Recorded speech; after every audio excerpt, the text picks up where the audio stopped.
I'm waiting for my cue to start. All right. Well, my name is Ani Raven Haynes, and I am the volunteer and outreach coordinator with KBOO Community Radio. And that has been my position for 17 years. Before that time, I was a volunteer with KBOO Community Radio for about another 12 years before that. So my totality of coordinating volunteers, aside from community organizing efforts here and there, has been at one station.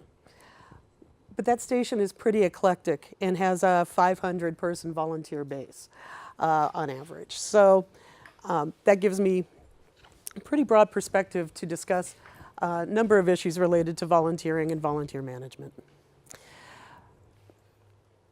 KBOO is 50 years old. So how we established that volunteer program, I'm not entirely sure. But what I do know is that now it has to work in a very radically inclusive environment. KBOO's mission is that we are there to provide amplification for the messages of communities that are generally left off of other media, especially in radio.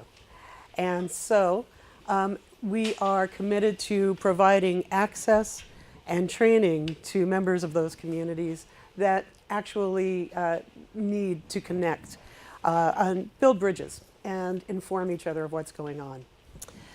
To do that, we need to have an atmosphere that is supportive of volunteers.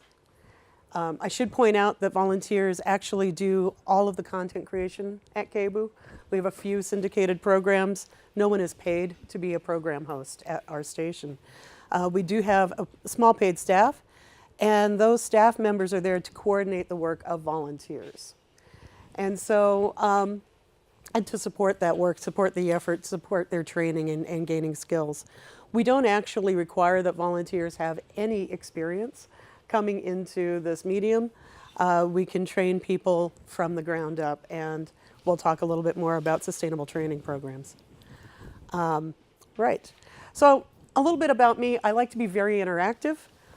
If anyone, well, I'll do a fairly short presentation, and then I would love to hear more about situations you're facing so we can try to give more focused attention in that direction, because there's probably a variety of issues in this room. The other thing is, of course, there's a lot of expertise in this room too. So many of you work actively with volunteer programs.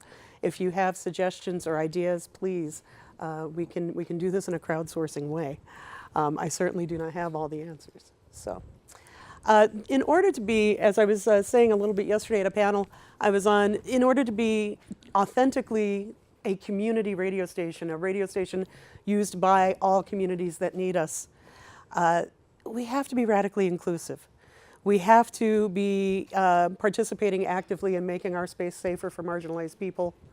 And we have to be constantly looking at growing and shifting what we do to support volunteers and the changing climate of volunteering.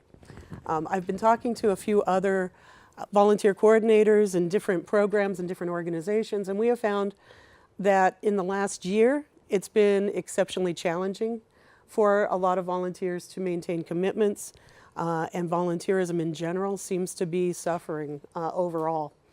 And so that's a new challenge we're facing.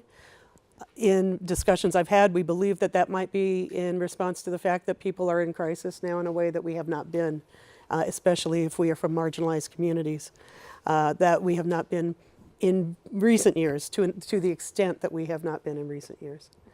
So that is definitely a challenge, and one that we are learning to face, right?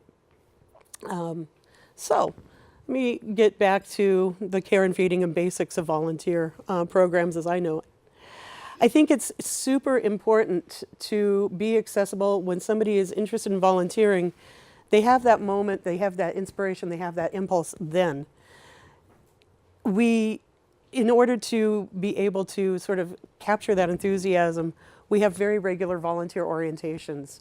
And that's part of making this sustainable so that we can actually have a small group of people get the basic information they will need to be successful volunteering at the station in one shot. So I don't have to meet with 20, 30 people and repeat myself every month.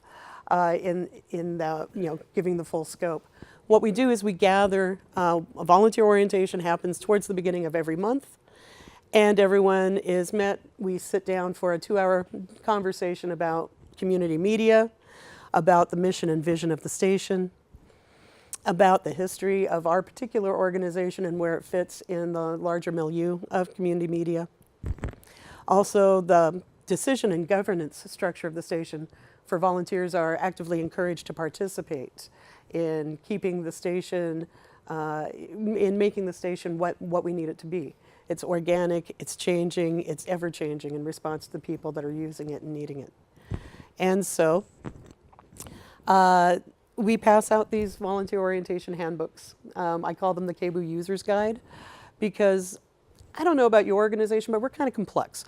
We have had 50 years of committee-made policies and decisions. We have a long history, and we have also our community standards, which is something that, again, every new volunteer has to know going into things. What are we expecting from people? And then after the group session, I meet with each individual volunteer following that. And those meetings take about, each individual prospective volunteer, and those meetings take about 15 minutes to a half an hour, depending, where we can actually focus on that person's schedule, how much time they want to spend with the organization, how much they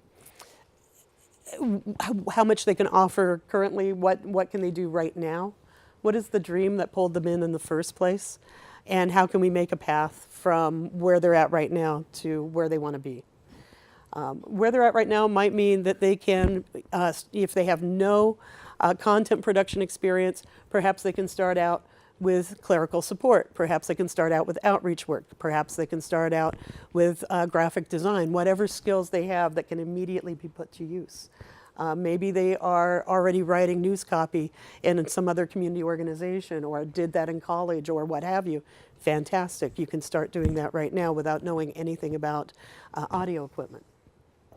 So whatever the person is able to offer to get them connected in offering that immediately helps to maintain that enthusiasm. It helps to maintain why, that connection, and we can start building a relationship. Then they can take trainings and realize that, oh, right, I really can learn to be the media. I don't have to be intimidated to learn how to use audio recording equipment or, for example, or television or, studio recording equipment of any kind, media. And so and we can also get expectations clear. A lot of volunteers say, well, I don't have a whole lot of time to give. I don't know if you'll accept me. We don't have a minimum requirement of time that somebody can volunteer. We have, when I say we have 500 volunteers, probably about 100 of those people come and check in, answer phones during one of our fundraising periods, membership drives, and then we'll see them again in 6 months. They just want to maintain that connection and know that they're a part of this organization. Other people sort of make it their second home and are there 20 hours a week, have something going on in their lives that allows them to volunteer 20 hours a week. And that's fantastic. And it's anything from A to Z in that situation. And so just being clear on what that person can give helps you not be disappointed. Also, if you can be clear with them about what your expectations are, like if you do have a minimum, be clear with that up front. And so that they can know if this organization is going to work for them, right? And that is also, that goes straight into our community expectations and community standards. When I said we have to be radically inclusive and that we need to be accessible to people, as long as they agree to our mission and our vision, which clearly states the intention and values of the organization. If that works for you, then we want you to be there, right? And in order to make that possible to the largest group of people, everyone needs to agree on how to behave with each other. And so we wrote our community standards and house rules in 2003 after really not having them from 1968 to that time, right? As a volunteer at the station in the 90s, I can tell you that it was a little who could yell the loudest and the longest definitely would prevail in a given situation. I learned to yell long and loud, but it wasn't creating a really welcoming atmosphere for a lot of people, right? And so shortly after I became the volunteer coordinator, that was one of the first things I really wanted to work on. And I brought a group of volunteers together and asked everyone, it was an all volunteer meeting. About 75 people showed up, which is pretty phenomenal. And the main subject for the evening was, what do you want to see from each other in terms of behavior? What's going to allow you to feel like you can open up and be your most creative self? Because it's hard to be engaged in media arts and creative arts when you're constantly feeling like you're walking on eggshells and somebody's about to yell at you, right? So we basically brought out the gestalt of that session, and that's what you'll see in our house rules section of the handbook. It's been modified a little bit over the years, and it needs to actually be gone through again. And it definitely needs to be gone through again sometime in the near future. But right now, it emphasizes the fact that we are an incredibly diverse group of people. We have an age range from 8 to about 86. And we have folks who are houseless, folks who are comfortable, folks from many ethnic backgrounds, folks with all manners of neurodivergencies. We have people whose first language is not English. We have people all across the LGBTQ spectrum, introverts and extroverts, and people across many faiths and many political stripes. And the one thing we really need to agree on is we support KBOO's mission and vision, and we are excited to support each other. And if not excited, at least we agree to support each other, right? And so we make the 4 agreements with each other: that we treat each other with respect, that we never humiliate other people in our community, and we always agree to resolve conflicts, and that there are no double standards, that everyone in the community is expected to abide by these house rules. There's no exceptions for staff or board members or this person just because they've been there for 30 years or any of that, right? So that is sort of the basis of how we get along. And of course, if somebody ever feels like they're not being treated right, not being respected, that something's going wrong, we have a conflict resolution process that can help to intervene in that situation at a few different levels. From the very casual, I have an inkling that something is going wrong, I really don't like working with this person, they've said some things that make me uncomfortable, let's have a facilitated conversation and try to address that quickly, to much more serious, I've been discriminated against. This person says racist things, this person says classist things, this person has said really horrible things about trans people, whatever it is, and then we can step in and actually deal with that situation, which is far more serious and creating an unsafe situation for other volunteers. So, the training programs, after the volunteer orientation, people are able to take our trainings. There's not really a pay-it-forward system at our station. We offer the trainings because, again, we want to capture that enthusiasm. So as soon as somebody can actually get their hands on equipment and be like, wow, I'm in a sound studio, I can be the media now, then we can actually start tapping that enthusiasm and saying, yes, you can be. You can also go do field recordings. You can also do these things that the station absolutely needs. And look, we have the equipment that you'll use. And the more you can capture that initial excitement, the better, and the better retention you'll have. Recently, we've had a situation where there was a hiccup in our training program, and we lost a couple of trainers. The training program is all trained by volunteers, by and large. And so we had a pretty long wait to get into the introduction to audio production class for a couple of months. And we lost a lot of people that were really enthusiastic, that have gone on to volunteer elsewhere, or who just kind of got busy with their lives again. Maybe they'll check us out again in another couple of months. I hope they will. But again, I can see the importance of having that immediate access to the tools that you're excited to come in and volunteer to use, right? We do ask that all volunteers spend about 8 hours volunteering for the station for every class they take. We never charge money for classes because we think that that puts up a barrier to some people. And I've often been challenged by volunteer coordinators and other places saying, oh, but come on, like a $50 deposit. Anyone could do that. And I'm thinking, yeah, you don't work with the same population as we do. We must be accessible to everyone. And strangely, no, not everyone can afford $50 or $20 or $10. People are on survival modes. And if you're really wanting to work with marginalized communities, you cannot have a cash barrier.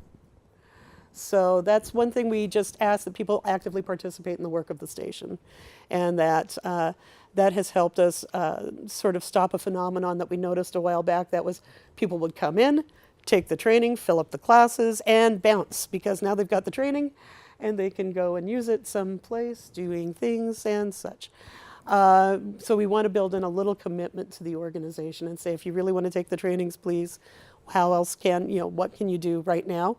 And again, that's where we get into the, can you help us maintain the building? Can you do some clerical support? You can write news copy, fantastic. You can do graphic arts, that's great. You can help maintain the website, fantastic. I mean, sweat equity and legal tender. yeah, it works, right? And I think that that's important because it does help us break down those barriers, and at the same time, it helps us build relationships. And building the relationships builds the commitment, right? So I think the last sort of broad section I want to talk about is relationship building, because volunteer programs really run on relationships. It's so important to really care for your volunteers. If the person who is dealing with volunteers is not a people person, and I've ran into that in the past, I've had a volunteer coordinator tell me, I'm just really not a people person. The community organizing, they can schedule, they know they can assess needs, but talking to people about things, maybe not so much. I think it helps to be an extrovert, first of all, and think all divinities. I am, in fact, probably off the scale of extrovert, so that helps. If you have an introvert in that position, it's going to be super hard. Because you need to be accessible. You need to engage with the volunteers that are in your program. At KBOO, again, my experience was a couple of volunteer coordinators before myself. I worked with 4 different volunteer coordinators as a volunteer. The last 2 often had their doors shut so that they could get some work done. And I was wondering what that work was exactly, because the volunteers are needing to engage and talk. Now I understand, oh my God, I often don't get my work done, but the volunteers are being cared for and supported and their needs are getting met. And I have 1,000 unanswered emails that span back 4 years. It's true. Betty works with me. Yeah. It's membership drive, Betty. I'll get back to you. But, again, and I'm upfront about this at the volunteer orientation as well. I am often in my office for less than an hour and a half a day out of a 9-hour day because I am in meeting with volunteers, helping people in studios, running around and getting the other work done. So heaven help the person that emailed me first thing that morning, because that's beneath the fold, and I may see that again next week. And I'm upfront about that. And I think that that's the key, communication and being clear about expectations and about what's reasonable for you to do without suddenly being able to clone yourself.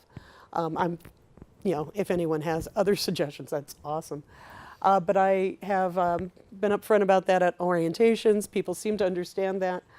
I also, if you don't get an immediate response on the email, feel free to do it again and say, you may not have seen this, understand it may have fallen beneath the fold, because I will either get back to you right away or in weeks, right? And so if you don't get me right away, call me, because I can see the phone blink and one way or another. And of course, if all else fails, text me if it's really urgent. And my phone number, yeah, exactly. You'd be surprised. And again, that's the thing. Being accessible to volunteers at the station at that moment means that you're maybe less accessible to people that are emailing you an inquiry, because you really are having limited human capacity, right? There's only so many hours in a day. And I choose to prioritize the people that are actively in the station, getting things done. If they need my support, they need my support. So that's one thing, being available, being accessible, troubleshooting. If somebody's having a hard time getting a hold of you, making a plan with them. What do they need? Who else can they actually find support from? Is there somebody else that they can work with? Can you make a plan with them and have them work completely independently for a while and check back in at an agreed upon time, that sort of thing. But being clear on what you can do and what you're expecting of your volunteer. And that also brings up the care and feeding of volunteers. A lot of people volunteer because well, A, they're passionate about the work you're doing, and B, they want connection to something bigger, right? They are looking to engage a community. Maybe they're new in the area. They are looking to make friends of similar schools of thought. They are looking to make connections of some kind. And so, however you can foster that. I always figure it takes a strong community to build a strong community media program. And so, I feel like some days I'm sort of spiritual guidance counselor, more than volunteer coordinator. And then I'm not so sure that there's actually a real distinction, except one needs to be able to plan schedules. And the other one just sort of supports people through that process, right? I have sat with volunteers who have had devastating life changes because they don't know where else to go. They just, this is a place that they're comfortable. The organization overall is a place they feel connection, and they know that I'm there and I care about people. So that's super important to be able to understand that these are, they're not workers. There's not the same sort of incentive. A lot of people are like, yeah, well, if they, don't do this thing, then they can't do anything else. It's like, well, you're not going to find a lot of volunteers that way. They'll bounce to an organization that respects their own gifts and ideas before you will get them to do things they hate, right? So understanding that, understanding the motivation, and each volunteer is motivated a little differently. Like I said, a lot of people looking for connection. Most people are just passionate about the issue, but looking for that connection, looking to form relationships. Those are usually really big motivators. And so engaging on that level, not being afraid to build relationships. In fact, realizing that that is the core of volunteer coordinating and a volunteer program is building those relationships. It's not superfluous when you have time for it. It's essential. So with that, I've talked for almost a half an hour. What are situations y'all are working with, and what would you like to do? Anyone have any situation that you're like, I could really use some help or advice on this? Otherwise, I'll keep talking. Our volunteers are. Go ahead. Our volunteers are sent to us by outside agencies for work experience or to learn how to get back into the work field. They never had that spark that brought them to us. How do you motivate people like that? Well, Just repeat the question. sure. Joshua said that a lot of their volunteers are referred by outside agencies. Are you talking about sort of community service workers? Work source, yeah. people Easter like Easter skill seals. building programs. Exactly. Okay. I think for that, if it's not that, then the driving factor is not going to be, wow, I can't wait to be the media, right? But it will be, wow, I am really looking for connectivity. For a lot of folks, having, again, relationship building opportunities and something meaningful to do with their time. If the person is engaged in doing something that's kind of repetitive and sometimes boring, as a lot of job training programs are like, yes, clerical support, have these people stuff envelopes. It's hard to get excited about stuffing envelopes. And yet it's something that most organizations really need done. If not stuffing envelopes, insert your situation there. We all have that kind of boring, repetitive background work. If you can convey to that person how that's helping the organization, get them to see that as not something that's just really dull that they have to spend their time doing, but as essential work that is going to support this, which is going to make this situation better, however that is, That's one thing, sort of seeing how it fits into a bigger, a bigger picture of social good. Because stuffing an envelope is dull. Stuffing an envelope because it's going to strengthen a station or an organization that provides programming about essential issues to the community is important. And you see that that fits into the bigger scheme of things.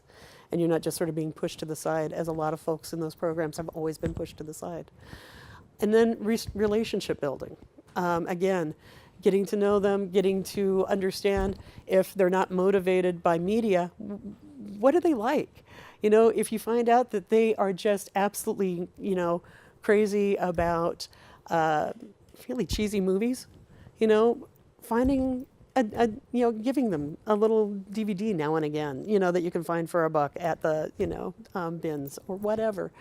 It's, I think, important to recognize we have somebody who comes in on a regular basis every couple of weeks. She's pretty developmentally disabled, and yet we are her community. She calls 3 of us mom.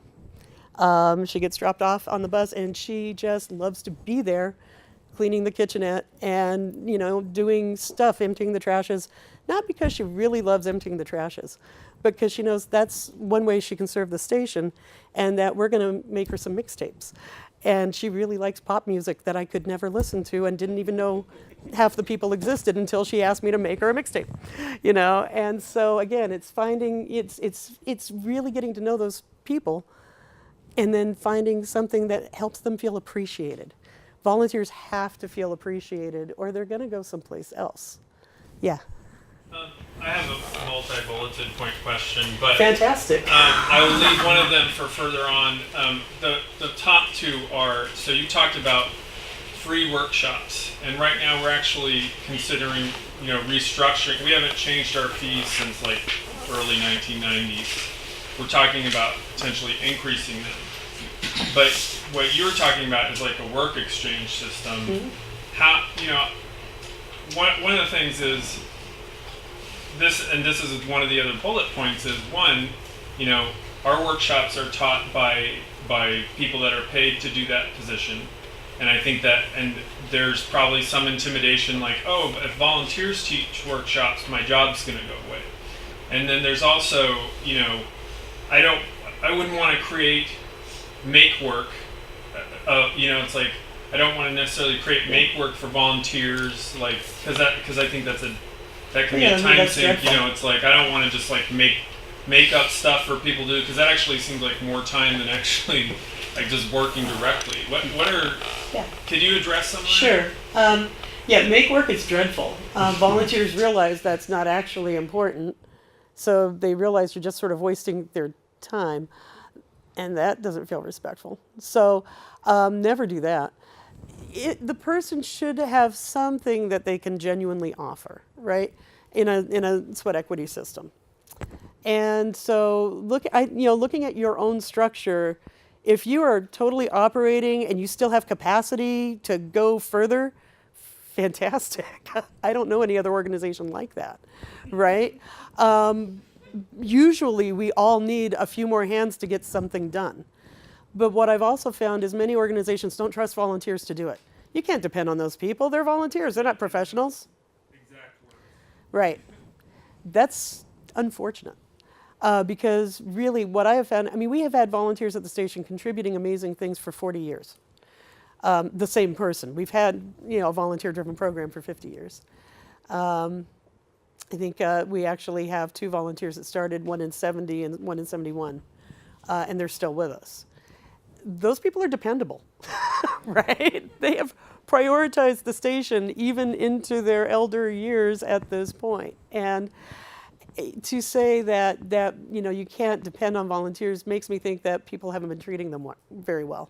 Now, certainly there is Flux, and volunteers are fitting in their volunteerism with the rest of their lives, right? People have to deal with childcare, people have to deal with health issues, with their family's health issues, with their day job and supporting themselves and doing the rest of their chores.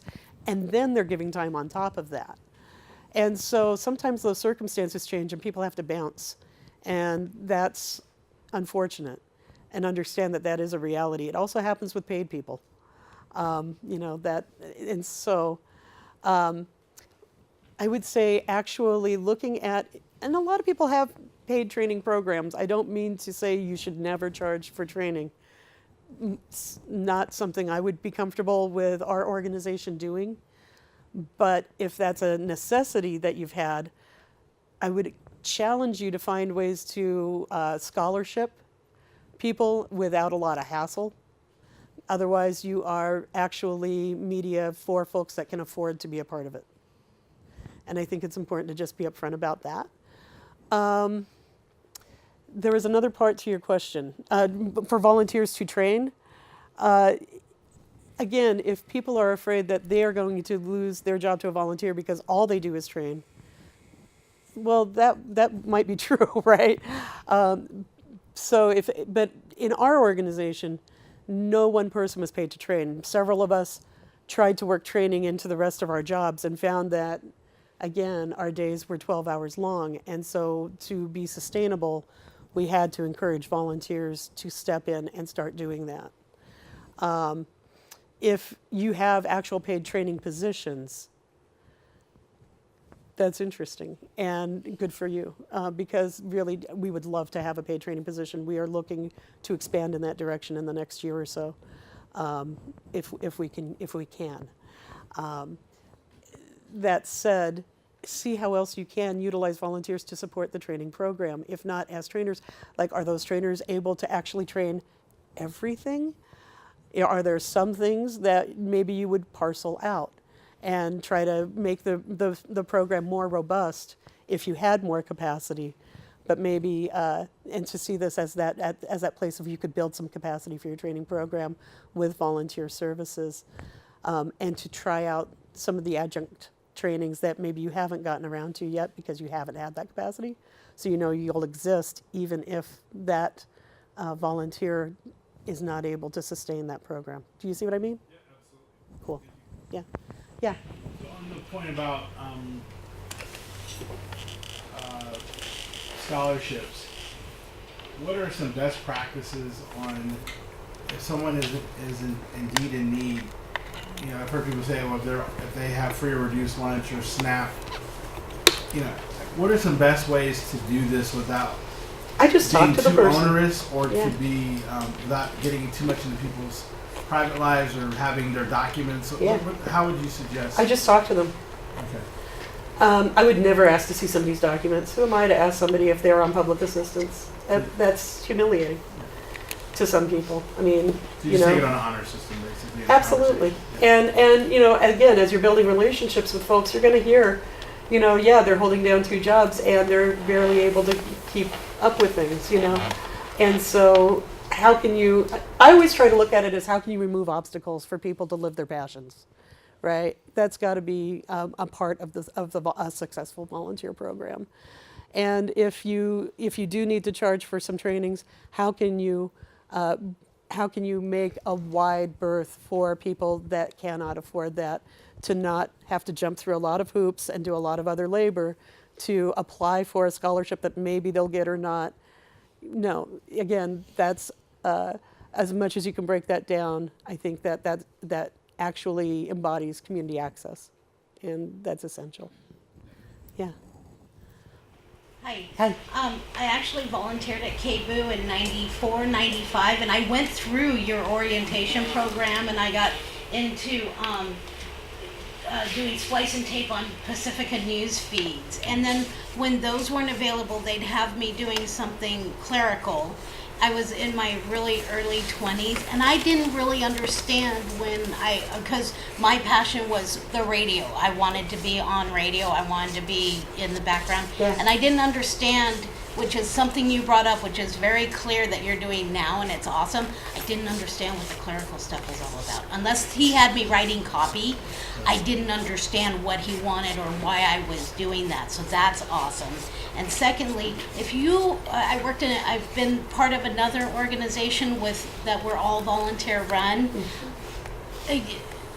Is it, in your opinion, a good idea to advocate for someone outside of the actual paid staff to be a volunteer coordinator for like fundraisers or marketing or doing different things that a organization might need because a project management institute, that's how they do it. None of our staff was paid except for our accountant.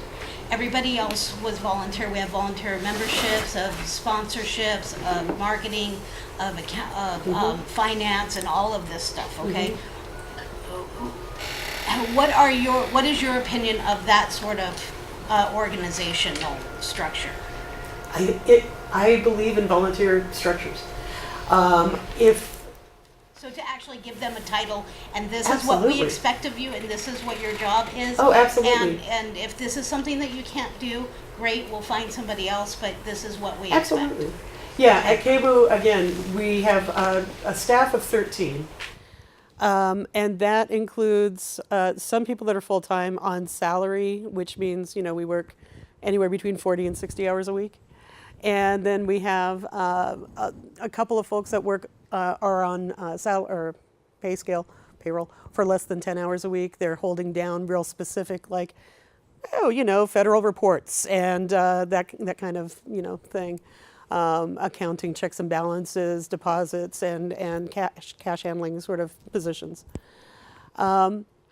Most of us are there to organize volunteers. I myself have in the regrouping of staff positions and resources, volunteer coordinating was what I was doing for 14 years.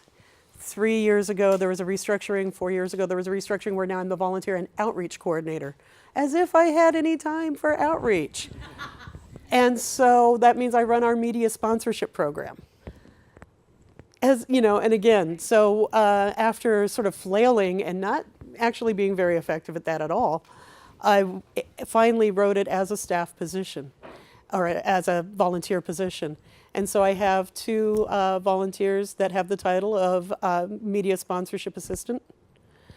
And they are responsible for communicating with other community organizations that want to partner with KBOO to promote their events, their needs, their groups, whatever it is.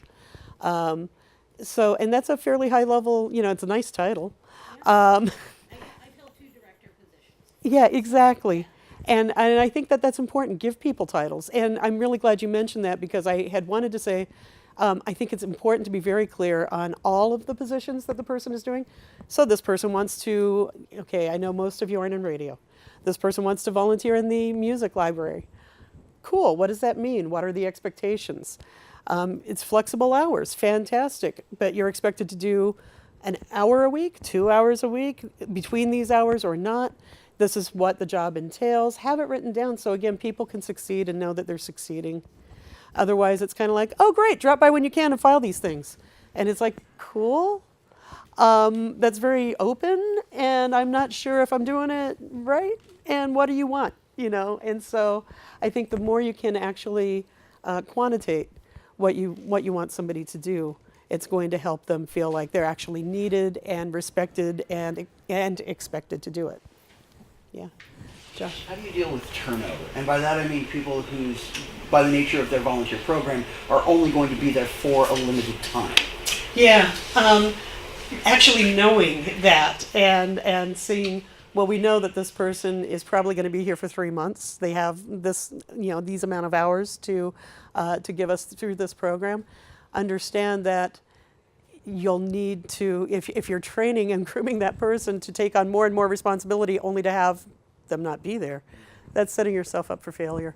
And so you have to, if you're constantly engaging in those programs, to sort of plan for the next level, right? So you can't give that person more responsibility than somebody coming in is going to be able to sort of hand off to, right? It sounds like, though, that you get referrals often, and so that's on the plus side. So you can know if this person can be trained to do this one thing and they're out, the next referral is probably going to start shortly, hopefully before they leave. And you can have the continuity with different people without having the expectation, unfortunately, that that person is going to be able to take on more and more responsibility, because you understand the reality, they're going to leave. Yeah, so just plan for that from the beginning. And I would really look for things that are going to be ongoing in nature. You know, we have a front desk. It's staffed by volunteers. There's 15 positions a week. It is going to be there. And yes, you learn and grow and you get better at it as you go, but it's always going to be open to somebody starting new as well. So looking for something that is just going to need support on a continuing basis and plugging them into that would probably be the best way to plan. Yeah. Yeah. I also work for an organization and we have hundreds and hundreds of volunteers. Just speaking with some of them and also looking at studies, it seems like a big volunteer appreciation event is not really what folks are looking for. A lot of folks, like you said, are doing it out of, the passion of their hearts, and like they think it's a waste of money. Other than, and I very much believe in like the building relationships and connecting. Other than that, do you have any other ideas on how to retain our volunteers and appreciate them that really like sticks? Yeah. We do try to hold larger events, and we know that they don't work for everyone, but they work for some. And that's the thing that I've learned probably the most, is that different people want to be rewarded in different ways. We had somebody in the 90s when I was a volunteer. There was a person who had done so much, was really at the station about 25 hours a week. He was semi-retired, was a news editor, helped to organize our public affairs reel-to-reel archives, the first time anyone tried to actually make a database of it. Was also doing building and facilities maintenance, and the volunteer coordinator at that time decided that she was going to nominate him for a Volunteer of the Year award through the National Federation of Community Broadcasters, and he got it. And he was mortified, because as much as I'm off the scale of extrovert, he's off the scale of introvert. And public recognition, not what he wanted at all. You're just thinking, I've done such a great thing. I've brought recognition too. And I have that situation going on right now. There is a person in the background who has been the backbone of so many things as an unsung hero.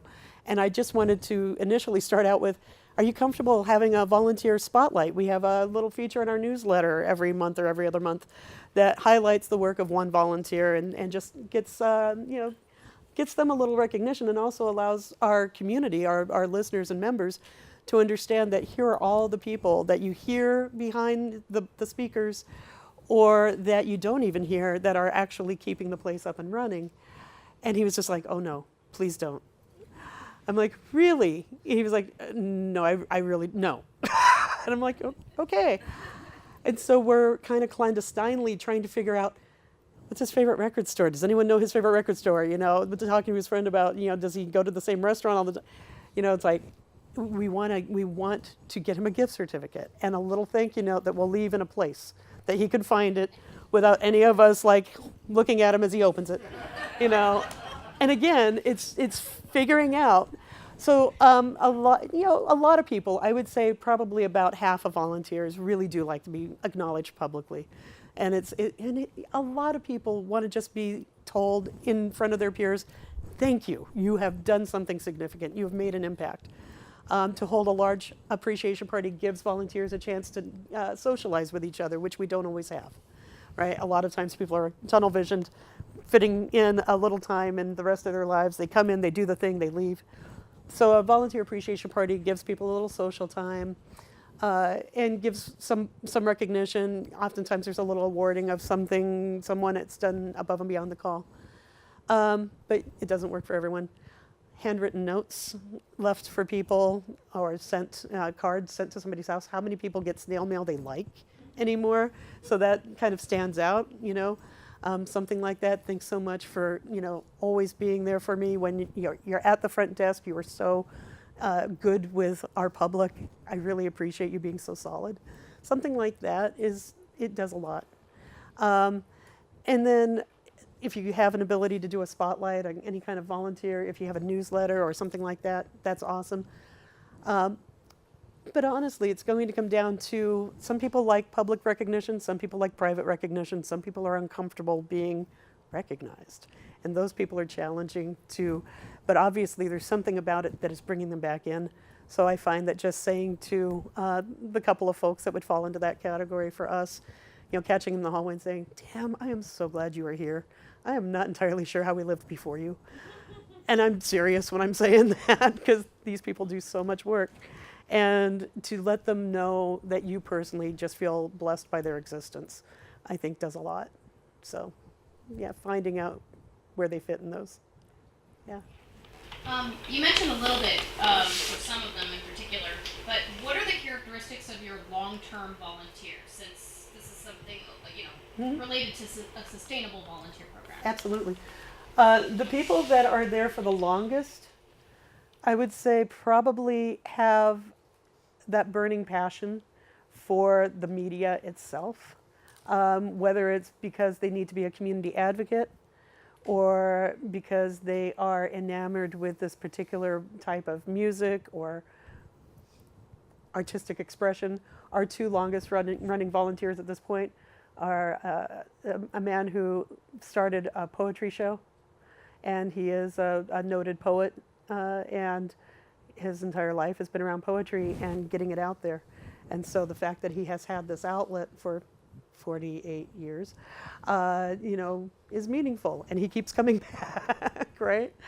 The other person is a blues DJ, who actually got recognized as an authority on the blues nationally a couple years back, and was, I think, recognized in a national awards ceremony for some blues association. But again, he's a super introvert and wasn't super comfortable with that. But his love of the music keeps him coming back. The people that have been there for more than 10 years honestly keep coming back because of the work they are doing and the community around it, right? It's a twofer.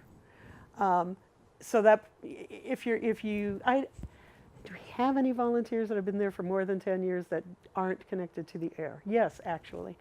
And they are driven by mission. If they see that their values are aligned with the organization's values and they're treated well,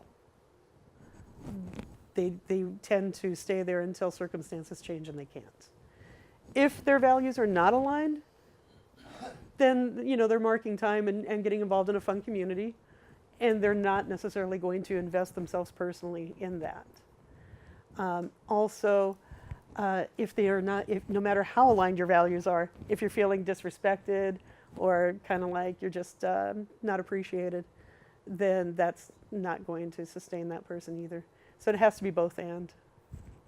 I've got a follow-up Yeah. to that. Yeah. Sometimes when you have a really essential long-term volunteer that's been fulfilling one role very, very well, and then they depart from the organization, how do you then fill in those gaps without having a bottom fall out from one piece of your operations? Near as I know, you have the bottom fall out of one piece of your operations for a little while.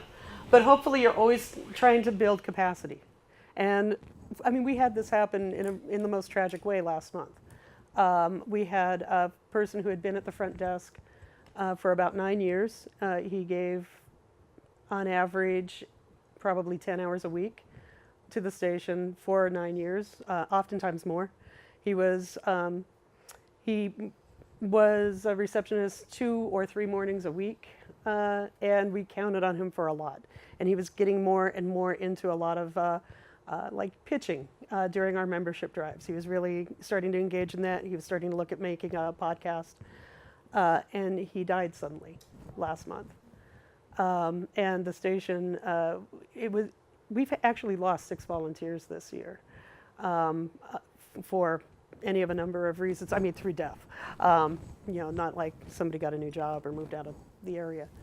And so looking at trying to keep in mind, no one's guaranteed tomorrow, and that includes any of us, and to always be looking at who can, to always be trying to train more people than you need for any particular role so that we can cross-train for each other. Because maybe somebody's moving across town, maybe somebody's getting a new job, maybe somebody's mother is going to become suddenly ill and they can no longer spend the time at the station. You always have to kind of plan for some turnover. Again, paid staff is the same. If suddenly somebody who was doing a lot on your paid staff decided that they couldn't come in again, died suddenly moved across town and weren't able, or across the country, and weren't able to give notice enough for you to do the full hiring practice and train their replacement, the bottom falls out for a minute. And so you just have to, as much as you can, try to plan for sudden changes. You know, we have a shortage of people at the front desk. Not only did our one volunteer die, another volunteer had an injury that, you know, she wasn't able to come in. And there were actually 3 long-term volunteers at the front desk who seldom missed a shift, suddenly not available in the same month for 3 different reasons. Yeah, I mean, and that sort of thing is going to happen. So what's your backup plan? Who do you have that you can say, hey, I know you have a little more time.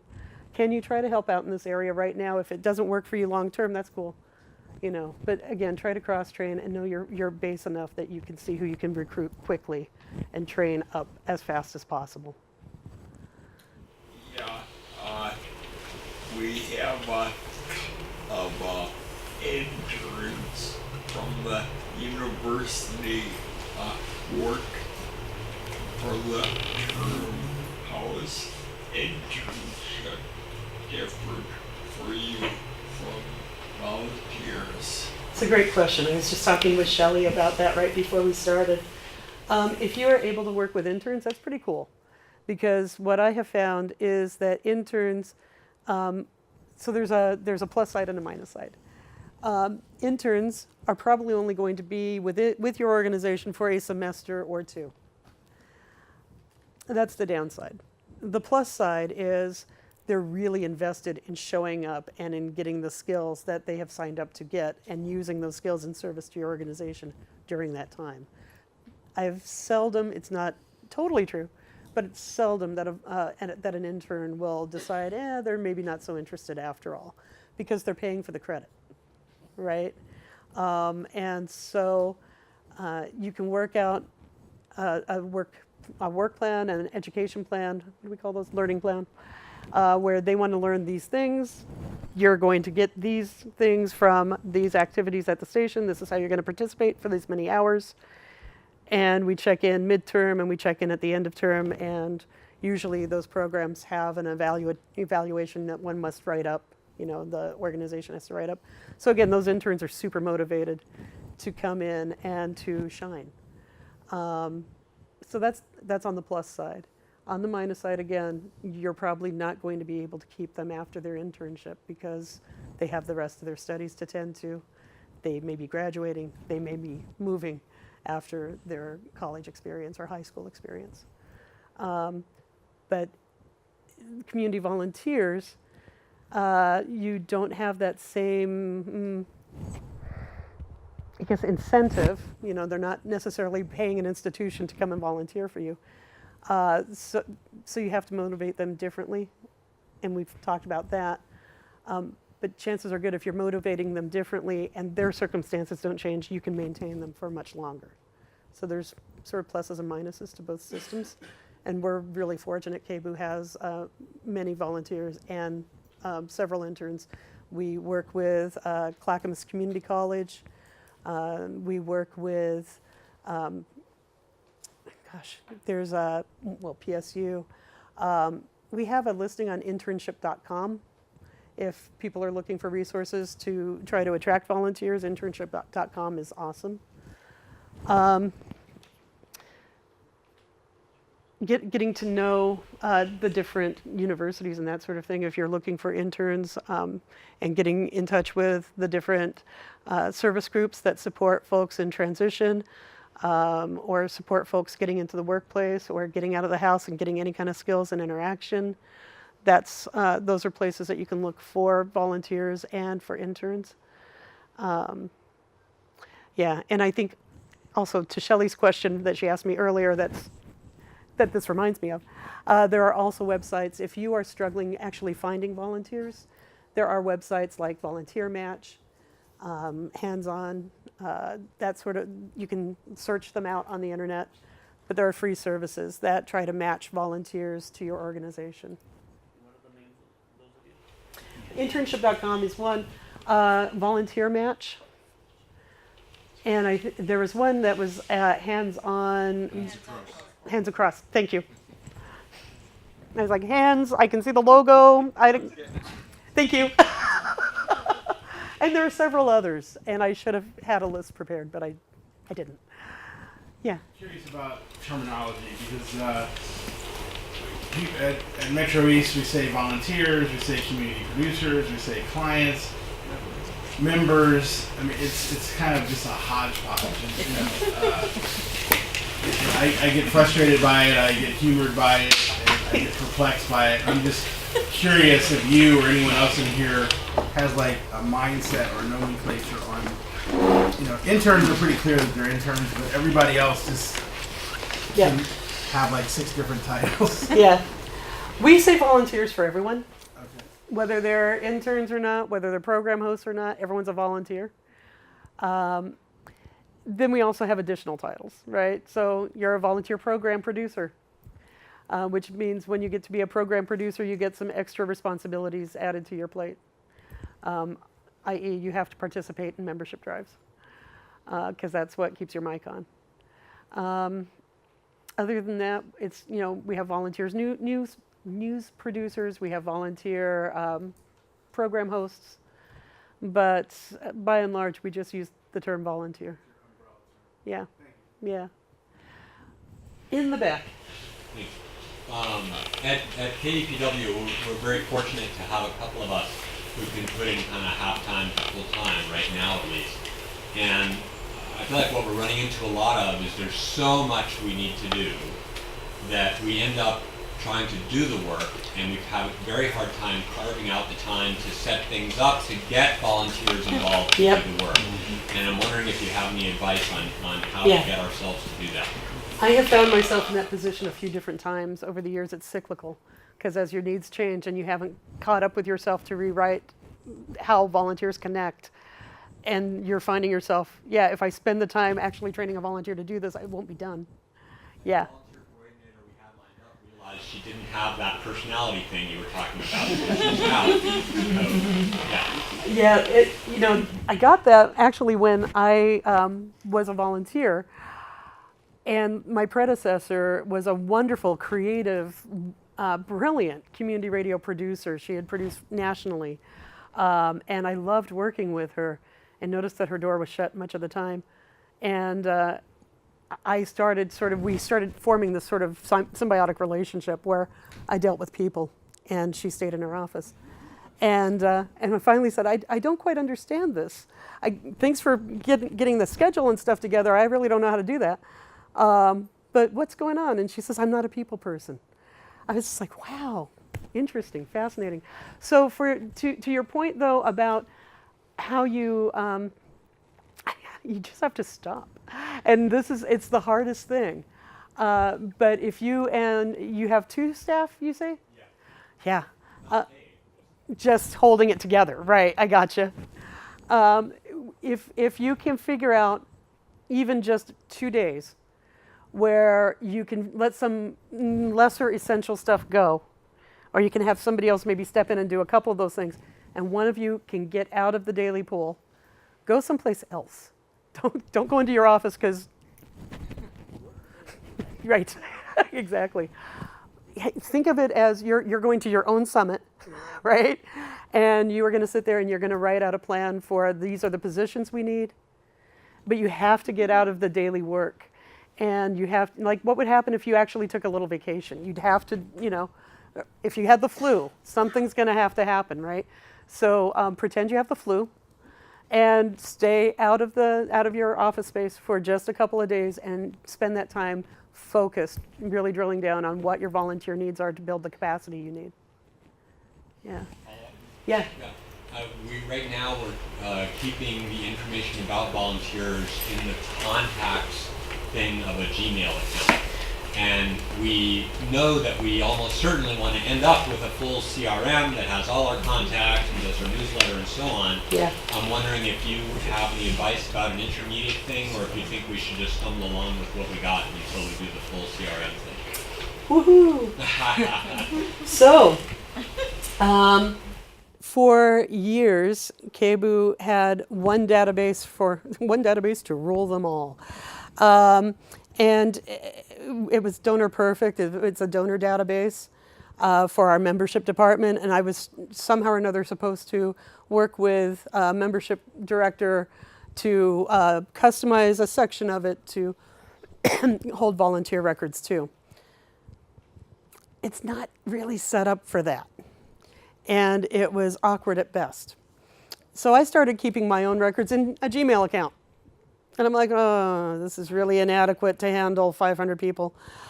I know other folks have used spreadsheets, and I think that that has a lot of potential.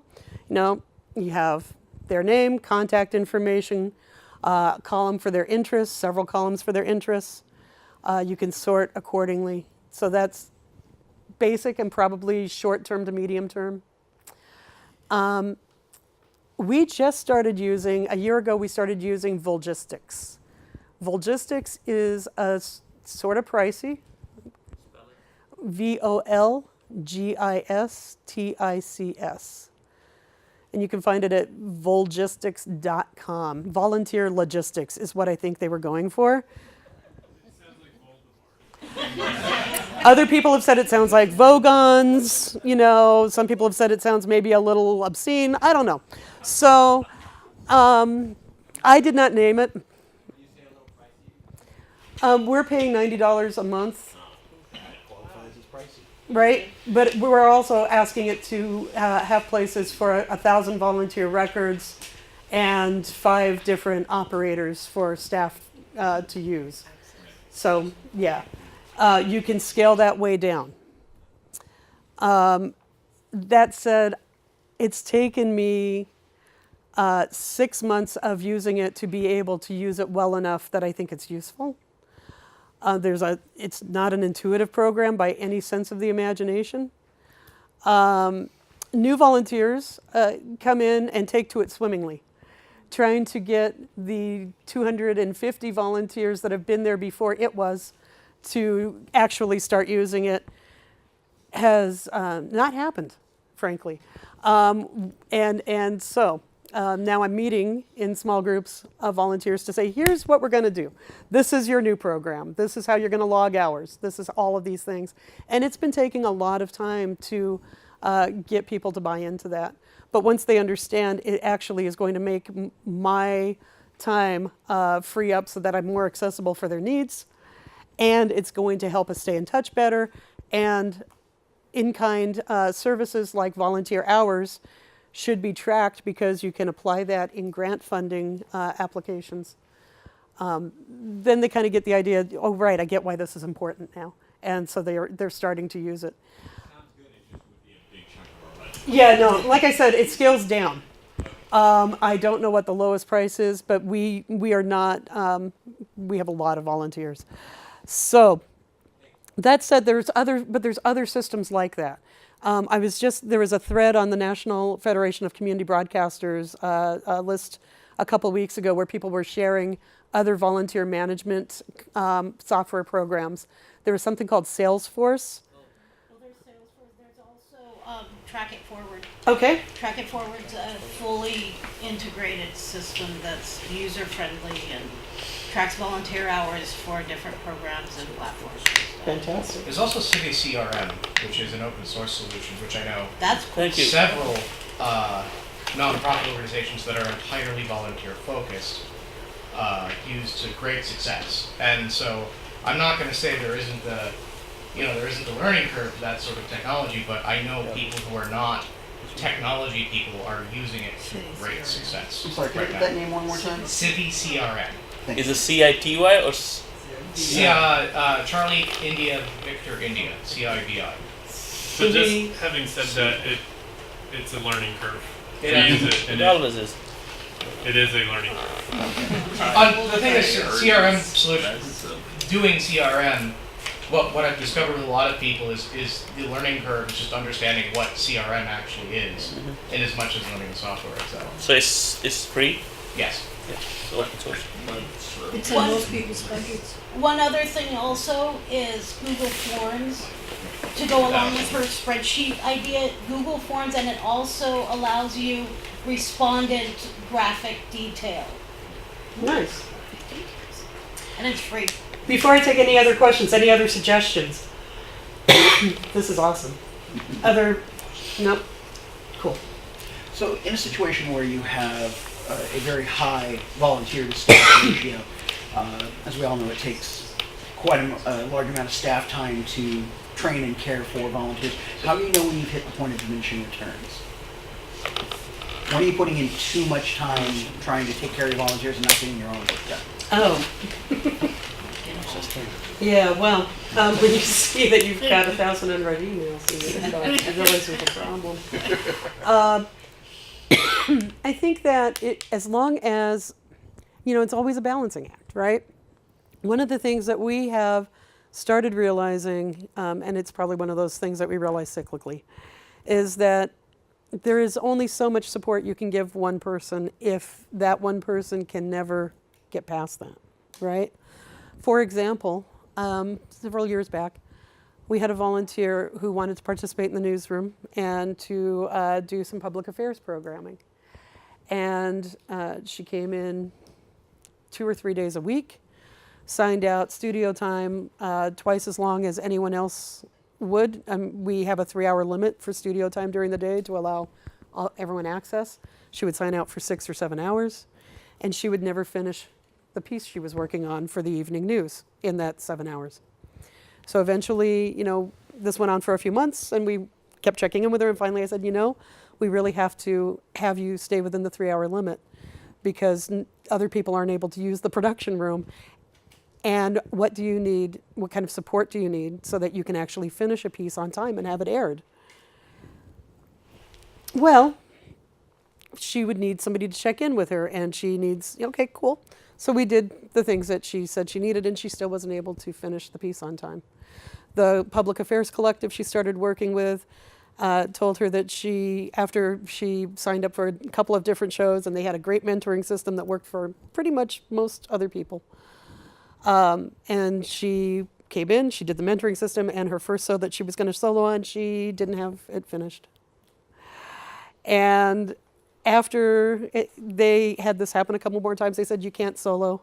And she was very upset. She filed a grievance against her collective because they were disallowing her to participate. And what we ended up finally having to say to her is, we're really sorry. You don't seem to be able to do the things that you really want to do, no matter how much support we're able to give you. And we cannot, this is not sustainable, right? We cannot keep having the expectation you're going to finish a news story, and after a year you have finished one, and it's because the news director actually did it for you, right? And so at some point you have to, and she called me many things in national listservs around community media for the next couple of years. I think I was called a fascist. It's like,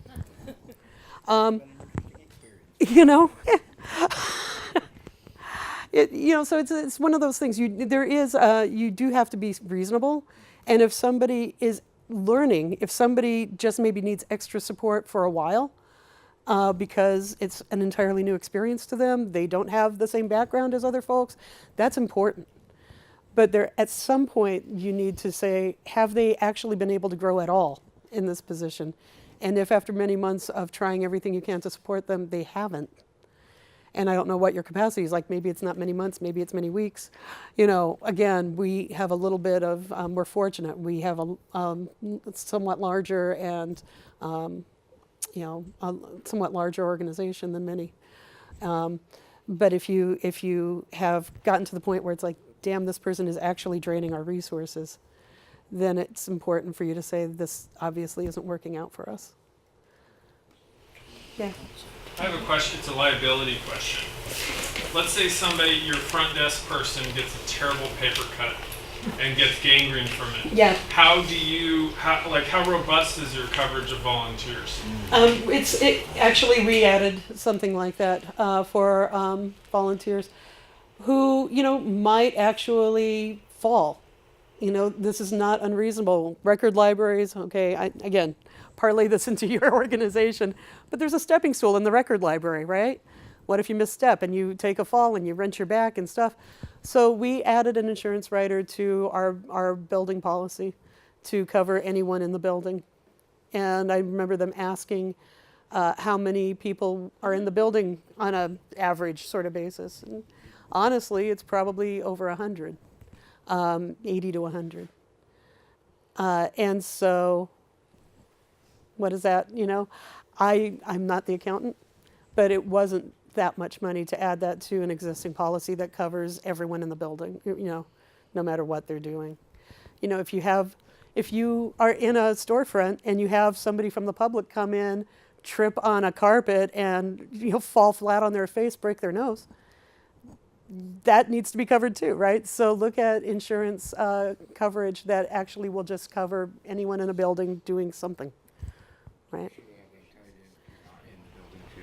Yeah, exactly. Yeah, so if somebody's doing an outreach event, they're covered for us. For sure. We are just about out of time. Any last questions? Yeah. Yeah, I had a question about, is there anyone starting to do telework?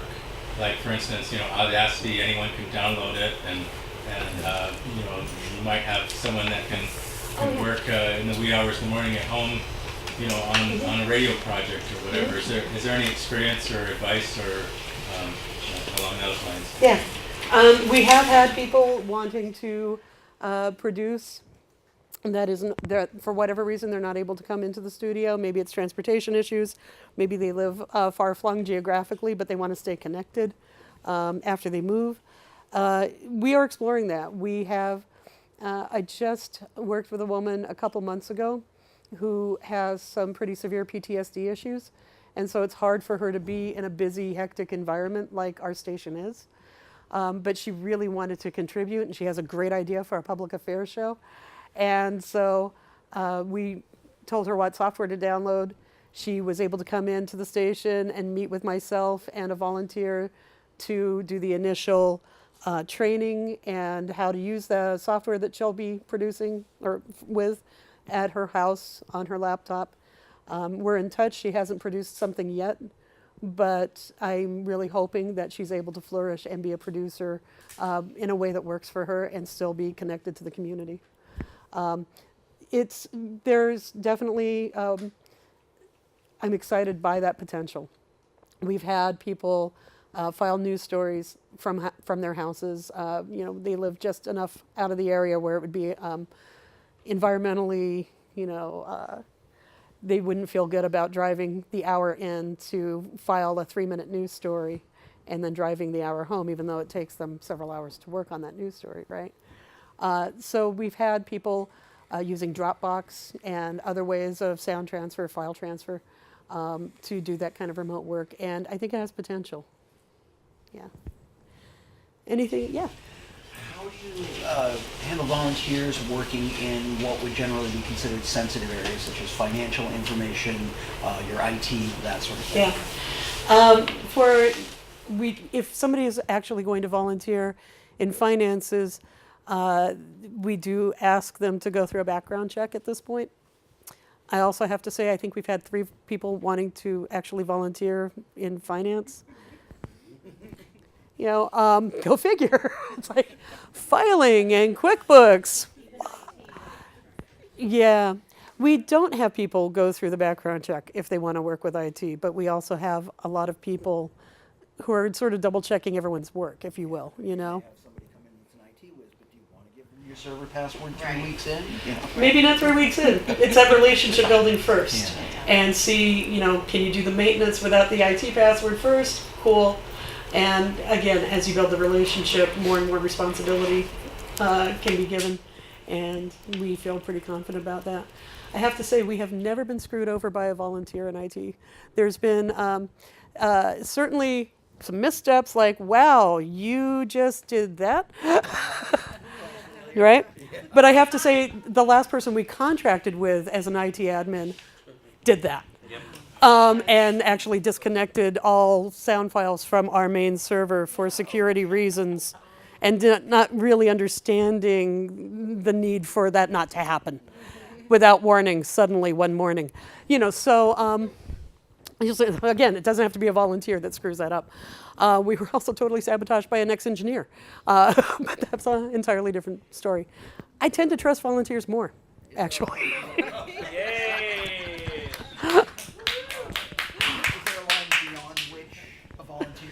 Staff only?